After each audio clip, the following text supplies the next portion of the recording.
Hi, and welcome to Headspace.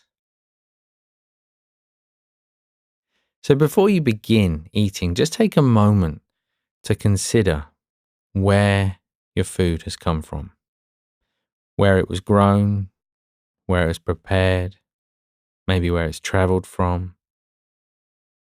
Just pausing, looking at the food, and then picking the food up, taking a moment to smell the food, so engaging the physical senses. As you smell the food, what does it remind you of? Does it take you to a particular place in your mind? And then putting it in the mouth,